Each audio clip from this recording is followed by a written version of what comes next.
Friday morning, 11:37. The president's jet lands at the Dallas airport, Love Field.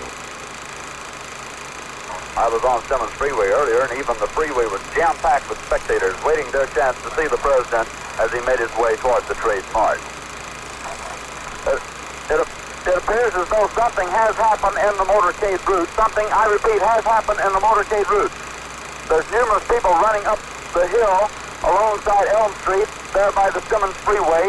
Several police officers are rushing up the hill at this time. Stand by just a moment, please. Something has happened in the motorcade route. Stand by, please. Parkland Hospital, there has been a shooting. Parkland Hospital has been advised to stand by for a severe gunshot wound. We got word through the grapevine that there had been a shooting downtown in the motorcade. We did not know the extent of it at that time, but after a little while, one of the supervisors come around and said, "Everybody hold your place, don't go anywhere, don't do anything. The president has been injured and they're en route to Parkland with him." The first thing that we knew, around 11:30, we heard Chief Curry on the phone say, "Go code 3 to Parkland, go code 3 to Parkland." The second thing he said was, "Get somebody up on the top of that overpass and see what's going on." And they took the president on code 3 to Parkland. I imagine after they stopped at Parkland, everything was confusing. I managed to get through to a motor jockey who was there at Parkland with the president. And I said, "What is going on?" He said, "The president's been shot." I said, "Can you see the president?" He said, "Yes." I said, "Is it a bad shot?" He said, "It's a fatal shot." And it was just like the whole world had just was upset about the whole thing. It was just a bad time. One of the things that sticks out in my mind more than anything else, I suppose, other than finding out that J.D. Tippit had got killed and finding out that the president had got killed, was the fact that one of the chefs, I suppose, or kitchen help, come out on the mezzanine that I was working on and just announced to us, said, "If any of you officers want some of these steaks, you're welcome to take them with you because they're going to be thrown away." To my knowledge, not one officer went and got a steak. We were in such a shock that we just stood around dumbfounded. Shortly afterwards, supervisors told us that y'all report to your station of duty, and we went to the station and sat around till probably 6:30, 7 o'clock at night before we were ever turned loose. But they didn't know in Dallas, the police department, the FBI, CIA, Secret Service didn't know if there was going to be a attempted takeover of America or what was going to happen. So they had to have people standing by until they got to the bottom of this. We got down there, and after we got to the school book depository, nobody got out till we'd finished. And we got out, we stopped on every floor going up, and after we got to the 7th floor, well, we heard an officer say, "We found some empty hulls over here by the window." We went on up to the 7th floor and had to take an old freight elevator back there. And then somebody hollered down, well, I know it was Luke Mooney and his partner, and we found the rifle down here. Oswald got off the cab on 10th Street, walked over to his apartment,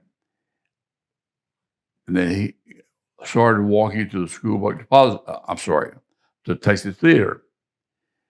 Well, for some reason or other, J.D. Tippit stopped him.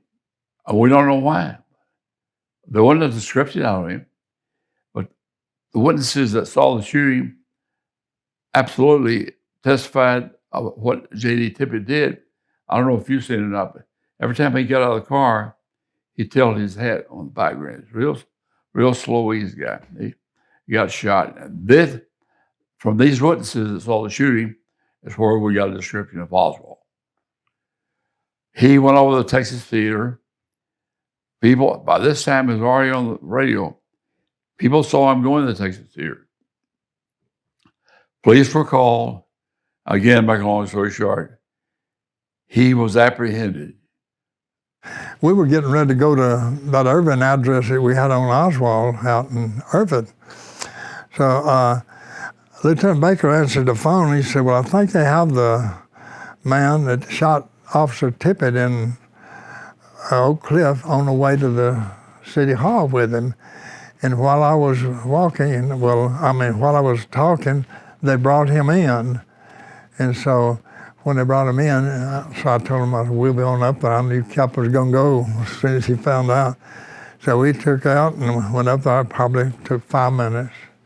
Got up there, and Kenneth Lyons had Oswald in the back interrogation room. So Captain Frizz told me and Sims, says, go in there and get Oswald out here. We'll talk to him. So we went in and got him and brought him in, sat him down. He talked to him a little while. And in the meantime, they were getting some people to come down to the lineup. Well, as soon as they got down there, well, he said, well, y'all get him ready and get him on down there. Well, when they picked him up, I found 5 live rounds of ammunition in his pocket. When Oswald, after Oswald was arrested, he was put in, he was brought to the jail and everything, and he was up on the 5th floor of the jail. And there was a certain really secure section of the jail where there was only 3 cells in a hallway, and there was jail doors on the front of all the cells, but there was a jail door also at the end of the hallway, so it was locked also. So there was only 3 cells in this area, and Oswald had to be by himself at all times. No prisoners or anybody else could be with him at all. Actually, the word was out that people were actually trying to get in jail so they could maybe get to Oswald. And so we had to have him in a secure place in the jail all by himself. The only contact that I actually had with Oswald was he requested to use the telephone.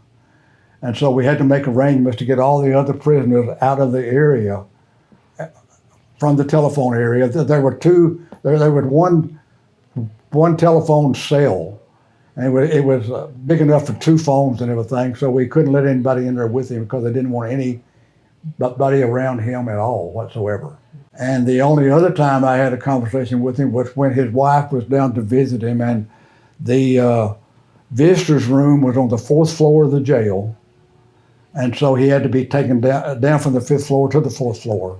And they had to make arrangements in the visitor's booth for him to be in there by himself also. Jack Ruby, everyone says he's a member of the mafia. The mafia is not that crazy. I mean, this guy was wild. You go in his club, you act up, and he'll beat the crap out of you. He was extrovert. Roy Vaughn was guarding the entrance. He stepped out to hold the traffic so the car could come on out. Well, when he did, Ruby did what he just said.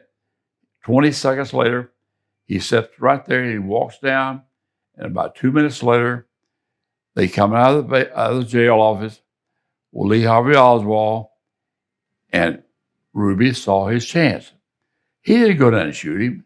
You can't explain that to people. He was an impulsive individual. He saw the crowd down around the City Hall. He had news reports that they were going to transfer him to the county. He wasn't looking around. Well, the crazy part about it, we determined that right after the shooting of Oswald, they saw him down on the 2nd floor, 3rd floor, talking to reporters. Wasn't it, since Ruby owned, I believe it was 3 strip joints or bars that had strippers that worked in there, wasn't it a known fact among those officers that knew him that he carried a pistol all the time because he carried so much money and And all, didn't pretty well everybody know he carried a pistol? The crazy part about it, 6 months later, I had a detective call me and said, I have not said anything, but that pistol that Ruby shot Oswald with, he said, I sold it to him about a year ago. I said, shut your mouth and walk away. This Jim Lavelle, the man that was handcuffed to Oswald at the time of his death, this man that you can't see was L.C. Graves. That was Lord Thurber Lord, the lieutenant. This is newspaper man. That's a newspaper man. Of course, that's Jack Ruby, and that's Oswald himself. Do you think it was any kind of a conspiracy? No. Did you ever find any evidence that it was? I'll tell you, Charles, I sat in on, well, at least 75, 85% of the interrogations. And he was a loner. And as far as my belief, I don't try to change anybody else's belief, but there's no doubt in my mind that he killed the president and Officer Tippit. And I don't think there's any conspiracy. He was a loner. Right. He didn't like Governor Connally. You know, he was Secretary of the Navy at that time. He tried to keep him out of the country. Right. And he didn't like that. In fact, he just didn't like anybody. He just a few weeks before then, he had shot at General Edward Walker out there on Turtle Creek and barely missed him through the kitchen window. Right. Shot through the back window from back in an alleyway. Yeah, Probably with that same rifle, wasn't it? I imagine so. It's my opinion, after all the information that I've heard, there's too many things that points to only Oswald doing this. And I didn't know Jack Ruby, but I know that he was somewhat of a blowhard, and he thought that he was doing America a favor by killing Oswald. I think he just did it. I think he was just off. And that's the feeling that I got all the way around. And I've heard all the stories in all the years. I was actually contacted by a movie studio wanting me to come in and talk to them, but they wanted they really wanted a story, and they didn't want the truth at all. So they didn't use me at all. One of the main things that sticks out in my entire life is the Kennedy assassination, and of course, honestly, it was sad that the president was killed, but we were more upset about J.D. Tippit being killed because we worked with him out there at the station, and J.D. was genuine great guy. Worked with him numerous times and thought the world of him. And for one of our own to get killed, Kennedy was, he was the president, but I never met the man and he wouldn't have spoke to me if he'd have saw me. So I wasn't close friends with him, but I was with J.D.